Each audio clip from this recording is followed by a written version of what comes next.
हाँ जी, good morning dear students. अज आप पढ़ांगे electric field intensity due to group of charges. Electric field intensity due to group of charges. Electric field intensity due to group of charges. ठीक है, last lecture च आप पढ़िया सी electric field intensity due to point charge. एक charge करनी पड़ी सी, हुण आप ग्रुप ऑफ चार्जिस कर आप की ले लेने ग्रुप ऑफ चार्ज एन ले लेने। किन्ने चार्ज ले लेने आ? एन अपने को चार्ज आ। फस्ट चार्ज Q1, फिर Q2, फिर Q3 up to so on किहड़ा चार्ज आ? Qn। इन्हां दा पोजीशन वैक्टर रिस्पैक्टिवली मान लेना आपां R1 वैक्टर, Q2 दा R2 वैक्टर, Q3 दा R3 vector up to so on Qn दा पोजीशन वैक्टर किन्ना वा? Rn vector. इन्हां चार्जिस दे कारण ਜਿਹੜੇ ਪੁਆਇੰਟ P ਤੇ ਆਪਾਂ ਇਲੈਕਟ੍ਰਿਕ ਫੀਲਡ ਇੰਟੈਂਸਿਟੀ ਕੱਢਣੀ ਆ ਉਸ ਪੁਆਇੰਟ ਤੇ ਕੀ ਰੱਖਣਾ ਆਪਾਂ? ਇੱਕ ਟੈਸਟ ਚਾਰਜ ਰੱਖਣਾ ਵਾ। ਕੀ ਰੱਖਣਾ ਵਾ? ਟੈਸਟ ਚਾਰਜ Q0 ਜਿਹਦਾ ਪੋਜੀਸ਼ਨ ਵੈਕਟਰ ਆਪਾਂ ਕੀ ਲੈ ਲੈਣਾ ਵਾ? R vector. ਠੀਕ ਹੈ ਜੀ। ਤਾਂ ਜਿਹੜਾ ਪੁਆਇੰਟ P ਹੋਊਗਾ ਉਹਦੇ ਤੇ ਇਸ ਪੁਆਇੰਟ ਕਾਰਨ ਵੀ ਇਲੈਕਟ੍ਰਿਕ ਫੀਲਡ ਹੋਊਗੀ, Q1 ਕਰਕੇ ਵੀ ਇਲੈਕਟ੍ਰਿਕ ਫੀਲਡ ਹੋਊਗੀ, Q2 ਕਰਕੇ ਵੀ ਇਲੈਕਟ੍ਰਿਕ ਫੀਲਡ ਹੋਊਗੀ, Q3 ਕਰਕੇ ਵੀ, Qn ਕਰਕੇ ਵੀ। ਤਾਂ ਇੱਥੇ ਆਪਾਂ ਕੀ ਲਾਉਣਾ ਰਾਜੇ? ਜਿਹੜਾ ਆਪਾਂ ਫਸਟ ਚੈਪਟਰ ਦੇ ਵਿੱਚ ਲਾਇਆ ਸੀ, principle of superposition. Principle of superposition. उस प्रिंसीपल के अकॉर्डिंग की होगा कि P पॉइंट ते जिहड़ी इलैक्ट्रिक फील्ड होगी वो की होगी? जिन्नी Q1 के कारण प्लस जिन्नी Q2 के कारण, मतलब सारिਆਂ ਦਾ की लेना वा आपां प्लस। आपां मान लैंदे आ कि P पॉइंट ते जिहड़ी इलैक्ट्रिक फील्ड आ ड्यू टू Q1 चार्ज हैगी अपने कोले E1, due to Q2 charge हैगी आ E2, due to Q3 charge हैगी आ E3 up to so on due to Qn charge अपने को P point electric field intensity कितनी आ? En। ठीक है, बट इलैक्ट्रिक फील्ड इंटेंसिटी आप की पढ़िया सी उस दिन कि एक ही होंगी एक वैक्टर क्वांटिटी। तो इन्हां सारिਆਂ ਦੇ ਉੱਪਰ ਆਪਾਂ वैक्टर पुट करनी है। तो according to principle of superposition electric field intensity at point P due to group of charges की होगी ई वैक्टर। इन्हां सारिਆਂ ਦਾ की होगी summation E1 vector, E2 vector, E3 vector plus En vector. Okay, हुण आपां लास्ट लैक्चर दे विच कढिया सीगा इलैक्ट्रिक फील्ड इंटेंसिटी कढ़ी सी ना ड्यू टू पॉइंट चार्ज। उही आपां लाउणी है। एक ड्यू टू पॉइंट चार्ज है बट इहदे विच की आ? सम करी जाना आपां। कहना मतलब E1 की जिहड़ी वैल्यू वो किवें होगी? जिहड़ी आपां लास्ट लैक्चर दे विच कढ़ी सी, आह वाला एक्सप्रैशन सीगा अपने कोले, देखो। ठीक है, बट RI की थां ते अपने कोले की आ जाना वा? R1 आ जाना। ठीक है, तो अपने को इलैक्ट्रिक फील्ड इंटेंसिटी की आ जूगी 1/4πε0। चार्ज किन्ना वा? Q1। तो अपने को किन्नी आ जूगी? R0 माइनस R1 वैक्टर दी cube, R0 minus R1 vector. तो E2 की वैल्यू अपने को किन्नी आऊगी? सिमिलरली इत्थे Q2 कर देना, इत्थे 2 कर देना। 1/4πε0 Q2 R0 माइनस R1 दी 2 R0 माइनस R2 दी vector up to so on En vector तुहाडे कोल किन्ना आ जाऊगा? 1/4πε0 Qn R0 minus Rn vector दी क्यूब R0 माइनस Rn। तो ये जड़ियाँ सारिया वैल्यूज़ आ E1, E2, E3 up to so on En, ये आपां इत्थे की कर देनी आ? पुट कर देनी आ। तो तुहाडे कोले put up all in one. तो E वैक्टर की वैल्यू तुहाडे कोले किन्नी आ जूगी? 1/4πε0 Q1 R0 माइनस R1 दी cube R0 minus R1 plus 1/4πε0 Q2 R0 minus R2 दी cube R naught minus R two up to so on 1/4 epsilon naught Q N R naught minus R N दी cube R naught minus R N. ठीक है जी। उस तो बाद देखो आप की करना राजे कि अपना इनू समिशन की फॉर्म च लिखना। समिशन की फॉर्म च लिखना सीखिया होया ना आप +1 क्लास के 1/4 एप्सिलॉन नॉट तो आप कॉमन ले लेनी। ठीक है जी। तो अपने कोले की आऊगा समिशन की फॉर्म दे विच E vector equal to 1/4 epsilon naught summation I की वैल्यू किवें वेरी कर रही है 1 तो लैके n तक Q I R naught minus R I दी cube R naught minus R I vector. ठीक है जी। तो ये अपने को की आ गई electric field intensity due to group of charges. ठीक है, ये सारा आर्टिकल तुसी नोट करना इवें। नैक्सट आर्टिकल हैगा अपने को electric field intensity due to continuous charge distribution. Electric field intensity due to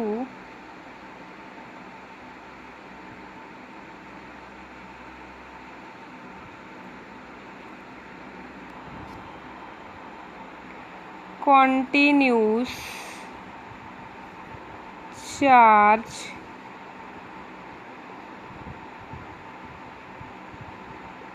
distribution. Continuous charge distribution की आ राजे तुसी फस्ट चैप्टर दे जिमें फोर्स कढ़िया सी उहदे फोर्स ड्यू टू कंटीन्यूस हुण इलैक्ट्रिक फीड कढ़नी। बस समिशन की थां ते की कर देना आपां इंटीग्रेशन। जे अपने कोले हैगा वा लीनियर चार्ज डिस्ट्रीब्यूशन तो इत्थे आपां लीनियर चार्ज डिस्ट्रीब्यूशन की वैल्यू पुट करनी आ। सरफेस चार्ज डिस्ट्रीब्यूशन तो क्यू की value sigma D S put करनी आ। जे अपने कोले वॉल्यूम चार्ज डिस्ट्रीब्यूशन है तो क्यू की वैल्यू की पुट करनी है लैम्डा डी वी। ओके, तो फॉर कंटीन्यूस चार्ज डिस्ट्रीब्यूशन अपने कोले सेम ही एक्सप्रैशन आ जाऊगा बट तुहाडे कोले समिशन की थां ते की आ जाऊगा इंटीग्रेशन। ठीक है, इत्थे की आ जाऊगा डी क्यू बाकी सारा उवें ही R naught minus R I दी cube R naught minus R I vector. ठीक है, फिर तुसी लिख देना for linear charge distribution. Linear charge distribution की हुंदा अपने कोले lambda D lambda is equal to की हुंदा चार्ज ओवर लेंथ। तो इत्थों एक क्रॉस मल्टीप्लाई हो जू तो डी क्यू की वैल्यू कितनी आ जूगी लैम्डा डी एल। ये तुसी वैल्यू पुट कर देनी है इत्थे। तो फॉर लीनियर चार्ज डिस्ट्रीब्यूशन तुहाडे कोले इलैक्ट्रिक फीड इंटेंसिटी कितनी आ जूगी lambda D L R naught minus R I दी cube R naught minus R I vector L. ये तो हो गया फॉर लीनियर चार्ज डिस्ट्रीब्यूशन। ठीक है, for surface charge distribution for surface charge distribution E vector कितना आ जाऊगा 1/4 एप्सिलॉन नॉट। तो तुहाडे कोले लैम्डा की थां ते कितना आ जाऊगा सिग्मा लेंथ की थां ते कितना आ जाऊगा surface area D S R naught minus R I vector दी cube R naught minus R I vector. Okay, similarly for volume charge distribution तुहाडे कोले की आ जाऊगा फॉर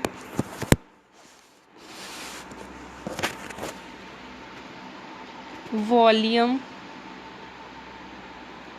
चार्ज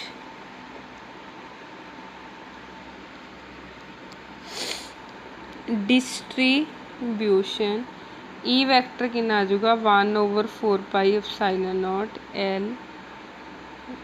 इत्थे कितना आ जाऊगा वॉल्यूम चार्ज। जे सरफेस चार्ज डेंसिटी है तो सिग्मा। ठीक है, जो वॉल्यूम चार्ज डेंसिटी है तो rho D V R naught minus R I दी cube R naught minus R I vector. Okay जी, ये आर्टिकल हो गया अपना। उस तो बाद अजे तुसी करना वा अपने कोले हैगा वा physical significance of electric field. Physical significance की है इलैक्ट्रिक फील्ड का? देखो राजे जो आप डेफिनेशन पढ़ी सी तो आपां की किया सीगा कि जिहड़ी इलैक्ट्रिक फील्ड इंटेंसिटी हुंदी आ ये की हुंदी आ force experience per unit test charge. यही कहा सी ना आपां कि इलैक्ट्रिक फील्ड इंटेंसिटी की हुंदी आ force experienced per unit test charge. तो जे आपां इलैक्ट्रिक फील्ड की गल करिए तो ये जो टेस्ट चार्ज है इधर की हो जाऊगा क्रॉस मल्टीप्लाई, तो एफ वैक्टर कि इक्वल आ जाऊगा क्यू नॉट ई वैक्टर। कहने का मतलब की आ कि जे आपां नूं इलैक्ट्रिक फील्ड पता होगी तो उन्होंने आपां जे टेस्ट चार्ज के नाल की कर दईए मल्टीप्लाई तो आपां की कढ सकते हैं फोर्स। ए दा की है फिजिकल सिग्निफिकेंस। देखो from the knowledge of electric field intensity eight any point कि जे आपां नूं किसी भी पॉइंट ते इलैक्ट्रिक फील्ड इंटेंसिटी पता है we can readily calculate the magnitude and direction because force is vector quantity that's why कि इहदा होगा मैगनीट्यूड भी ते डायरेक्शन भी वो आपां कैलकुलेट कर सकते हैं experienced by any charge Q not held at that point कि जे आप उस पॉइंट ते क्यू नॉट चार्ज नूं रख दईए तो उन्हें किन्नी फोर्स एक्सपीरियंस की है आप कित्थों पता कर सकते हैं इलैक्ट्रिक फील्ड इंटेंसिटी तो। This is the physical significance of electric field. Okay बेटा नैक्सट टॉपिक है राजे अपने कोले इलैक्ट्रिक फील्ड लाइनस।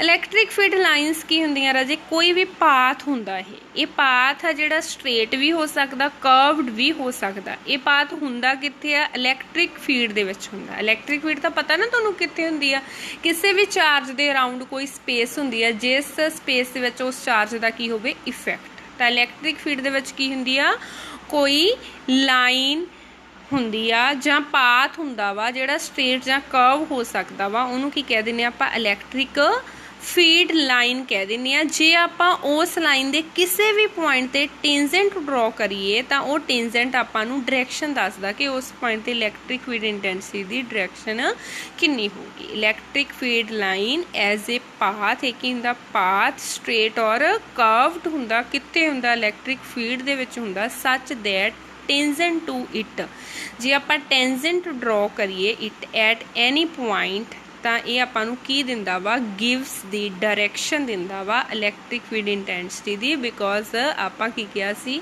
कि इलैक्ट्रिक फील्ड इंटेंसिटी एक की आ वैक्टर क्वांटिटी आ दैट्स वाई दी डायरेक्शन होगी।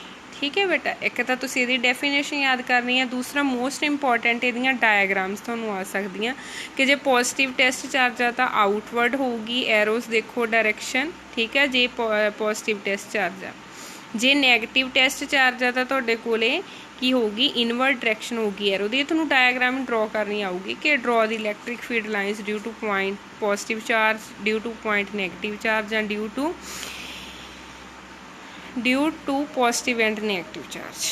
ठीक है तो ये तीनों डायग्राम्स तुसीं करनियां जे बहुत पॉजिटिव होणगे तो फिर ये वाली डायग्राम।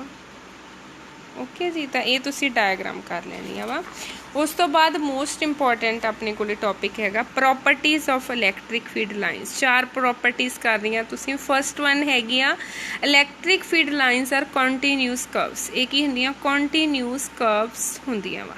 ठीक है जी सैकेंड है कि जे अपन टेंजेंट ड्रॉ करते हैं किसी पॉइंट ते की दसदियां आपां नूं डायरेक्शन दसदियां। Third most important conceptual question भी आउंदा वा इहदा कि कोई भी दो इलैक्ट्रिक फील्ड लाइनस है जिहड़ियां ओह कदे भी इंटरसैक्ट एक दूसरे नूं नहीं करदियां बिकॉज जे ओह इंटरसैक्ट करदियां तो एक ही पॉइंट ते दो डायरेक्शनस बन जांदियां जिहड़ियां कि पॉसिबल नहीं गियां।